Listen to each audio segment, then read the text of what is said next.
On this episode of Remington's Inside the Industry, I'm sitting down with one of the outdoor industry's most interesting people. And I say that for several reasons. In military circles, Butch Whiting is well known and widely regarded as one of American military's most decorated combat helicopter pilots. In the world of camouflage, Butch is best known as the CEO of the Kryptek Outdoor Group, one of the most popular brands in this highly competitive field. Come along as we meet the man behind the well-respected brand slogan, from battlefield to backcountry, Butch Whiting.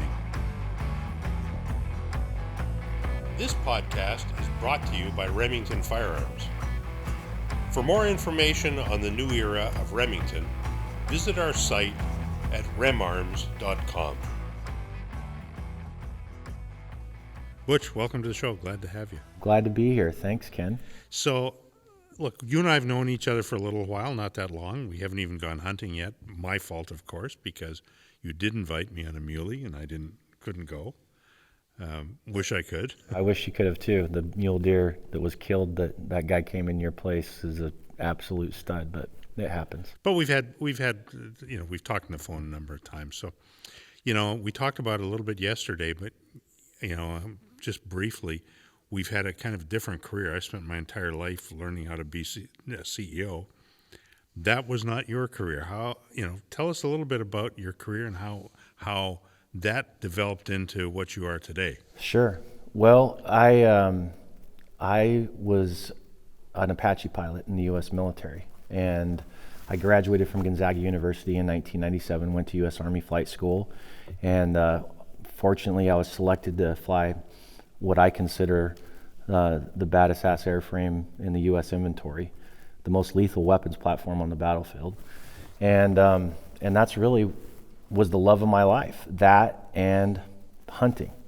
So right after 9/11, I deployed to Afghanistan, and I went to Afghanistan a couple times. I also commanded a renegade troop out of 4-3 ACR in Iraq, and I loved every minute of it. It was the absolute greatest honor that I have to my name, is leading American soldiers in combat. And thanks for your service, by the way. Thank you. Yeah. But it was also very difficult from a family perspective. When I decided to separate, my oldest daughter was 6 years old. I was gone 4 out of her 6 years. My youngest daughter was 4. I was gone 3 out of her 4 years. And, when we were deployed, we missed numerous hunting seasons. I mean, back to back. And I can remember just living vicariously through Eastman's Hunting Journal and anything else that somebody would send me. And there was always this, discussion and passion about how cool would it be if you could be in the outdoor industry and still support your family's lifestyles and so on and so forth. And so really, the other founder, Josh Cleghorn, was one of my warrant officers. He was one of my junior warrant officers. And I teamed him with me. We do missions in Iraq at 2 aircraft at a time, and we had to provide 24-hour coverage. So I had guys stretched out over the entire day. But about 90% of the missions that I flew, Cleghorn was my wingman. And when we weren't flying and doing, the Lord's work and winning our nation's battles, we would daydream about, getting into the outdoor industry. And this idea of Kryptek really was just a concept. And I wrote out, what our business plan was going to be and what it'd look like and what we'd want to do. And we just had some big breaks. Did it go down the path that you wanted, or No. did it veer a little bit? It used to say, I don't know where we're going, I just know we're going in the right direction. I think the first big break that we had and it really moved into a hobby phase, is when I got a phone call from Sidney, Nebraska and Cabela's. And they had gotten a copy of that business model. And they said, we absolutely love this idea of this tactical hunting, battlefield to backcountry crossover. And we know that demographic's there, but we can't tap into it because we don't have any real authenticity and credibility. We'd like to talk to you. And so... What year was that? 2010 was when we got that phone call. And, for first 4 years, the only place you could buy Kryptek was at Cabela's. That was it. That was the only place you could get it. And we didn't know what the hell we were doing. And we made Cabela's and some other guys a lot of money, and we didn't make any money. I remember that first year, my wife looked at it and she said, so this expensive jacket that we sell, how much do we make on that? And I said, well, we get about $2.50. And she thought this was the biggest joke. What are we doing? What are we doing? And we first started too, coming out of the military, you know, there was a lot of advancements in a lot of things, like communications, weapons. I mean, there was advancements in everything in the war on terror. And one of those advancements was in apparel. And we saw that, and we saw some of the features and functions, and primarily the stuff that was being utilized by special operations. And we thought, man, that's got great application in the backcountry and on hunts. And so part of our concept was to spiral features and functions out of special operations into the civilian hunting market. And that's what Cabela's really liked and they got behind. Yeah, I remember a time, and you know it a lot better than I do, but I remember a time that there seemed to be a huge change in apparel, from the military, and it just almost seemed to happen overnight.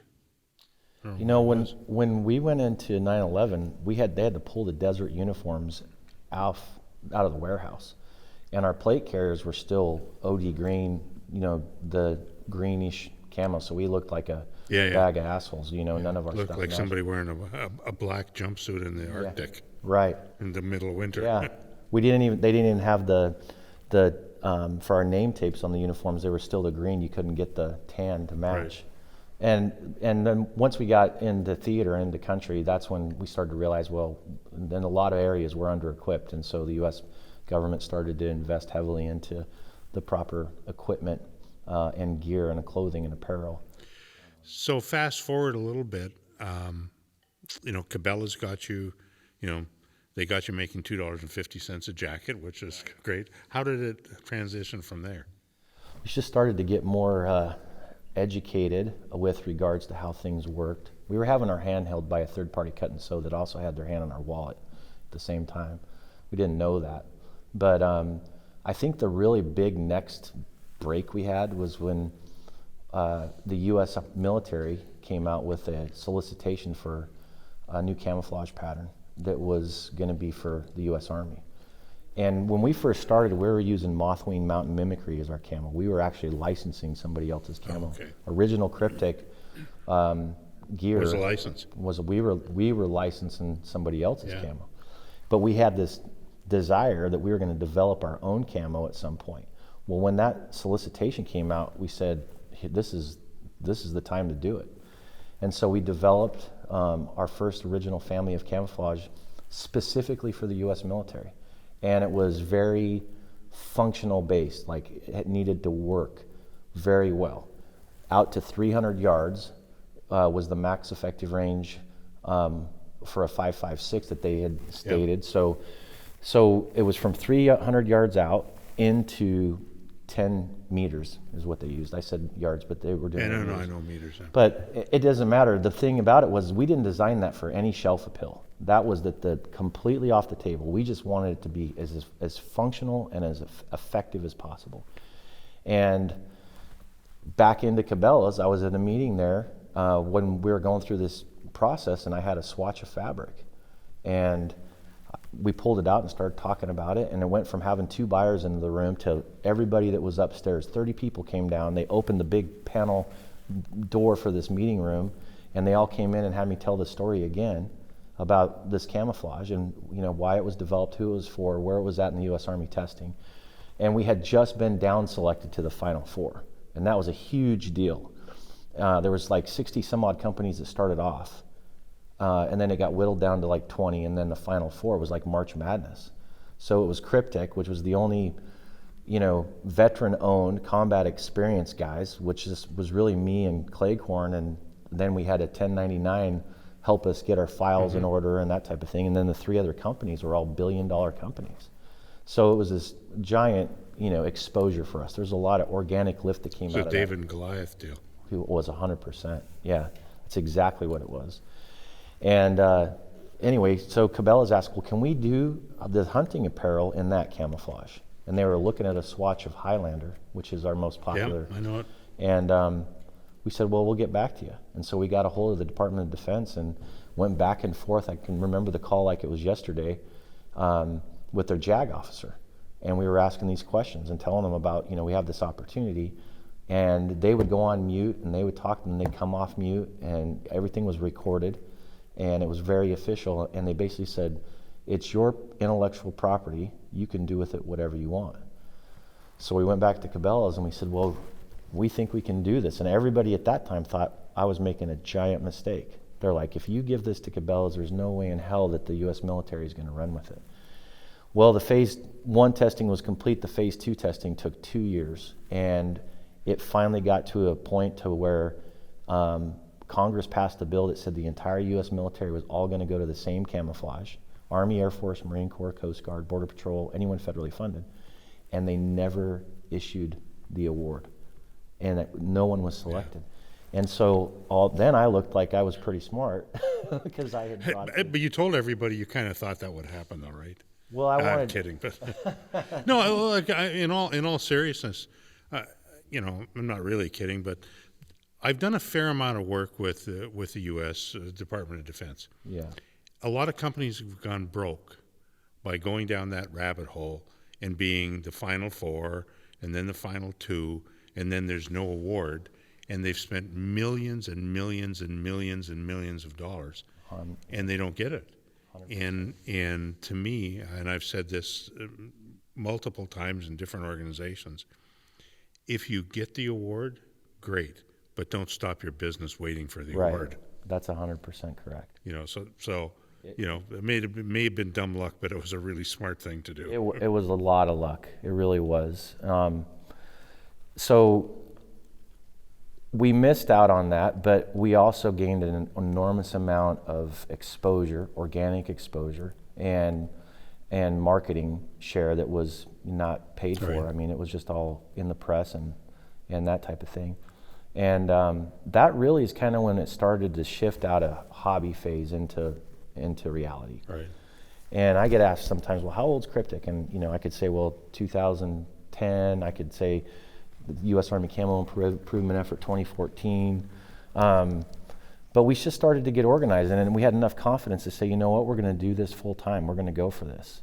And you told your wife you were making more than $250 a jacket after that? We started to figure out a lot of stuff, yeah. And we definitely started to figure out that we could make more than $2.50. Wives sometimes have a real way of, reality check. Yeah. I race cars. I have for years. The first race that I ever did was a 4-hour race, and I did it with a co-driver, and we came second in class and 4th overall. It's a big deal for an endurance race, especially if it was the first one. And we got a trophy that was maybe 6 inches high and about 6 inches wide, and it was on the car. My wife came by. She said, exactly how much did that cost us? I know. I have that same analogy with my wife and my daughter and their horses, though. So I go, well, they'll win a reigning AQHA or a reigning cow horse deal and get a ribbon, maybe a belt buckle. And I'm like, boy, that ribbon cost a lot of money, didn't it? I was in the horse industry. We had a horse farm in Canada, and we raised and sold warm bloods. Yeah. And trust me, I know the horse industry and the cost of it. When my wife got behind Kryptek,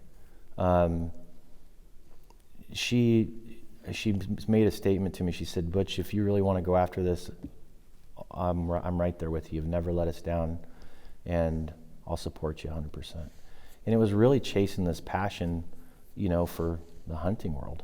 And at the end of the day, there's been a lot of hard lessons learned. To your point, like, you can't go to school to get the education that you need.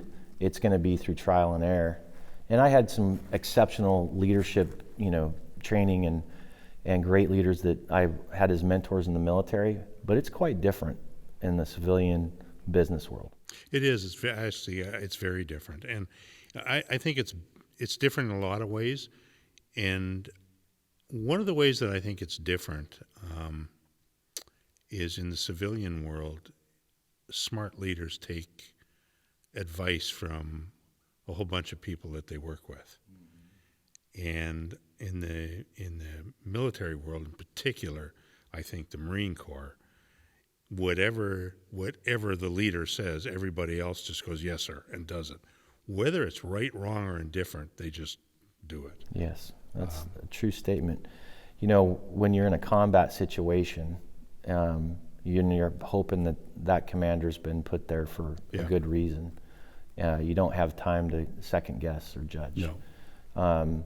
You know, when you're in a gunfight, you know, those decisions mean the life and death. Yep. So, the other big thing in the military was that I never had to worry about where my fuel was coming from, where my ammo was coming from, and who was paying for it. Right. You know, and then you get into business. Now you got to figure out your logistics. You're gonna put money out, and you've got to manage that. That's a huge difference. Yeah. A huge difference. Yeah. Probably. And it's a you know, takes a long time to learn it too. For sure. Yeah.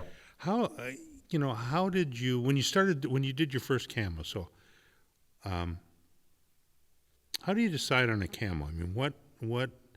I know a number of ophthalmologists, optometrists, and when you talk to them, and especially the ones that have spent any time learning about the eyesight of animals, because I think there's also and maybe there is, maybe there isn't, I don't know, a difference between the human's eyesight and the animal's eyesight.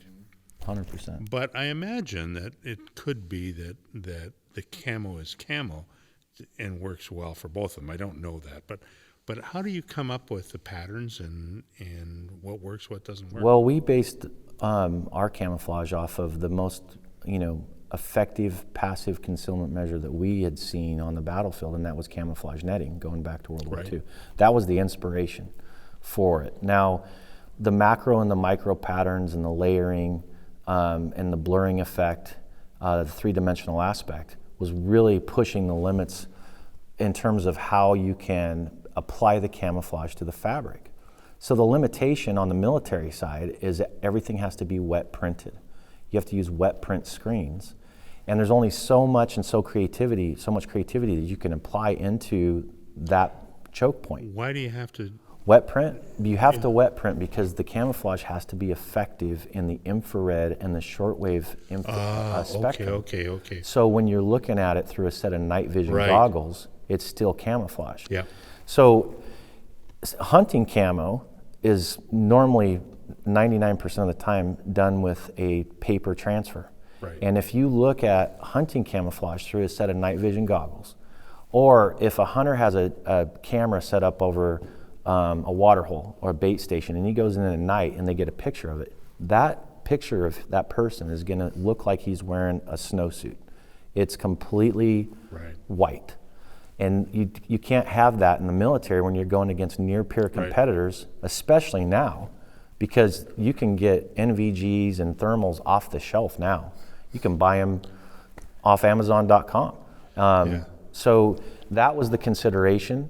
But to answer your question, we were trying to simulate camouflage netting without having the camo burden of like a ghillie suit. Ghillie suits are super effective, right? But they're super heavy, they're cumbersome, but we're still trying to get that three-dimensional aspect. The next big point comes into the colorations and what colors you're going to use. Well, for us, it was well defined because the U.S. government wanted 3 regions. They wanted a woodland/jungle coloration. They wanted a desert/arid coloration. And then everything in between would be considered transitional. Well, 90% of the earth is considered transitional terrain. Okay. And that's where you then come in and you pick the Pantones based off of, some environments. And at the end of the day, all the camouflages, there's probably some place in the world where it's effective, and then there's going to be a lot of places where it's not effective. But the biggest thing is the blobbing. Like the classical camouflages, like say the Sticks and Leaves, just those brands, they are built for shelf appeal. That's how they develop those camo patterns. And then If you start to drift away and get further out, those camouflage patterns will just blob together, and you'll look like a guy just wearing a brown suit or a black suit or whatever. Well, that's what you're trying to defeat. You're trying to make sure that you don't have a loss in effectiveness at a further distance from a military mentality. That's the whole, I guess, end state, is you want that stuff to work out as far as you can get it to work. 300 yards is Well, I think, from the hunting standpoint, I think that's really valuable because, again, I've talked to most recently an eye surgeon that is an avid hunter and spent a lot of time in the lab looking at the eyes of some of his kills. Yeah. So figuring out exactly what they did, what they didn't do, and so on. And he would say that in most instances, the camouflage that is on the market, and I'm not going to name any brands, but it's absolutely totally useless for that very reason, because the animals, what they do is they see, first of all, they don't see color. So what they see is something that is out of place. And if a typical camo, like the sticks and leaves, if that turns into a blob, then it sticks out more than if not. 100%. Well, I know from personal experience that there's definitely species that have way keener eyesight, i.e. antelope. I call them tier 1 ungulates, antelope, sheep, Nilgai. Yeah, I mean, so when you can start to defeat a tier 1 undulant, that's really when you can prove to yourself or prove to the consumer base that this is effective and it made a difference, right? It makes a difference. But there's definitely a psychology aspect of camouflage too. So let's go back to the military side. Even though we did not base anything on shelf appeal, one of the aspects becomes esprit de corps, recruitment. You want to look sharp, and those senior NCOs want their guys to look dress right dress. If you look at some of the foreign militaries, then the camouflage patterns that they look like clowns, and it's definitely a strong aspect on the military side. On the hunting side, there's been a massive paradigm shift. If you go and grab an old hunting magazine in one of these lodges, like the one I was just at in Sonora, and you find like a 2005 in there, 2006, and you start to go through that and you look at what guys were wearing to what they are now. Guys are much more conscientious about matching all their kit together. They want to match. They want to have their pants match their jacket, match their hat, to match their gun. They want everything to match. And it's this interesting psychology that's taken place in the hunting world. The other aspect of camouflage too, though, it almost is a blur into lifestyle and fashion, actually. When you start to see... Sorry for interrupting, because I think the other thing that and I believe this pretty strongly from other things that I've done.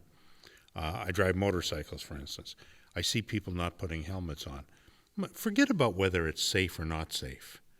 When I pull my helmet on and my gloves on, then I'm ready to ride, and I feel like I transition from being a regular guy to a rider.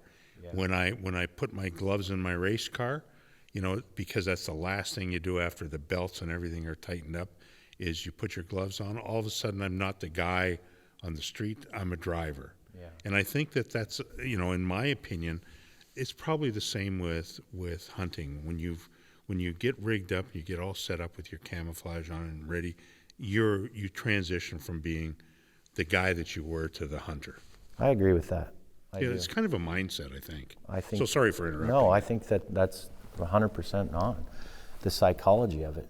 But if you get into the fashion side of things, and speaking of cars, I mean, if listeners go and Google Kryptek cars, they're going to see Lamborghinis and Ferraris and Audis and all these supercars that these guys in their own accord, I don't even know who they are, go and wrap these supercars in Kryptek.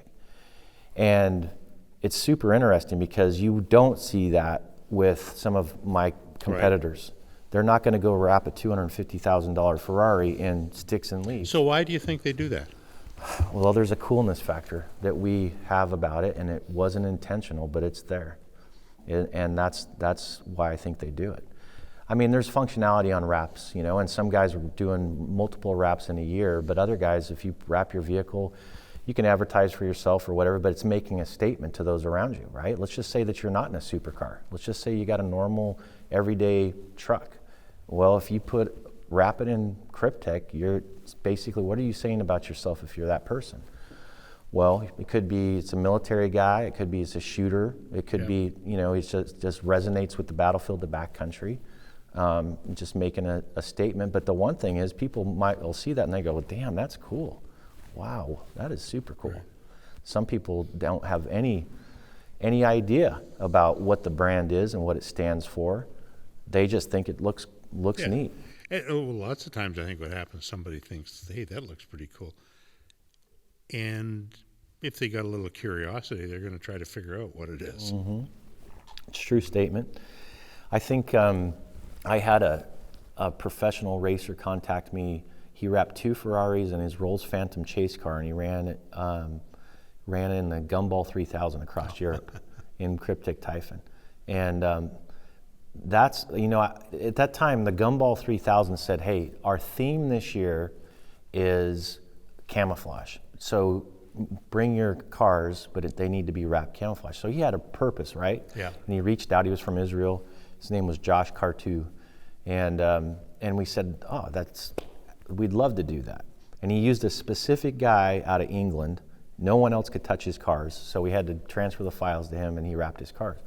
But since then, there's been numerous dudes that didn't have a reason at all, and they still maybe they saw the Gumball 3000 maybe and said, hey. You know, lots of times we'll have a vehicle that'll just show up on the front of a magazine, and it'll be done up in Kryptek. That's how we find out about it. Yeah, it makes you feel pretty good, though. Eh? Yeah, it does. It makes you feel pretty good. Yeah, it's cool. So you started to talk a little bit about the lifestyle because, you know, it's hard to. I think it's difficult to be truly authentic and lifestyle at the same time, or I shouldn't say that. I think you can be truly authentic if you start off as authentic and it switches into lifestyle. I don't think you can start off as lifestyle and turn that the other way. Well, what we've done is we've licensed our camo patterns to other brands that are in that lifestyle space that are marketing to a specific demographic that otherwise we would never even think about. Some good examples are like hook fishing. Hook fishing started and launched with Kryptek, and all of their stuff was in Kryptek. And I don't think you can swing a dead cat on a dock in the Gulf or in the Keys and not hit somebody that's wearing a Kryptek fishing shirt from Hook. They since have migrated into some other patterns, and we really woke up the entire industry. I mean, it used to be some of those original Sticks and Leaves brands did not even come close to what we did in the fishing world, and they followed suit. They jumped on board, and then they came out with their lifestyle fishing variants. There's no way that you can tell me, in very few cases, maybe some spot and stock type fly fishing, but the majority of this stuff is saltwater, right? The majority of this is hot weather saltwater gear. The camouflage has no real functionality. No, it's exactly. just a lifestyle statement. And besides, I don't think the fish see through the water well enough to what say, I'm hey, saying. look, I can't see that person. In some cases, the guys that are fly fishing and getting right on top of them, I know that they're concerned about, trying to be as concealed as possible. But yeah, so that's how we've dealt with that. And we never imagined that. Like, that was never a part of our original thought process. We never thought we'd have guys doing surfboards and, to watches, to boots, that would want to, use our camo on their products. Right.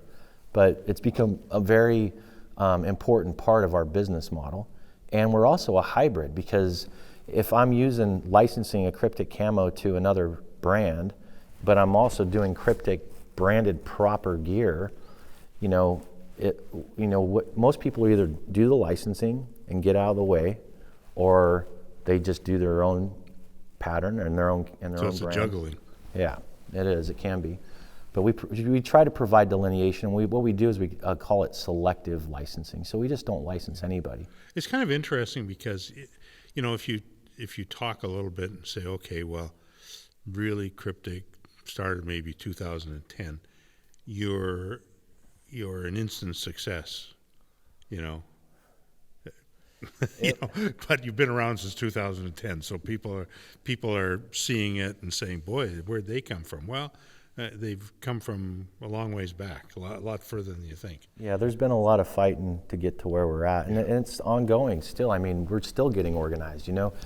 I didn't even know what an ERP system was. In 2019, right. we invested into NetSuite, and we also took control of our website and the backside of that. We brought our customer service in-house. I mean, if you were to ask me, well, how old is Kryptek? I could give you about 5 different answers. And one of them would be when we really started to become organized and a real company was in 2019.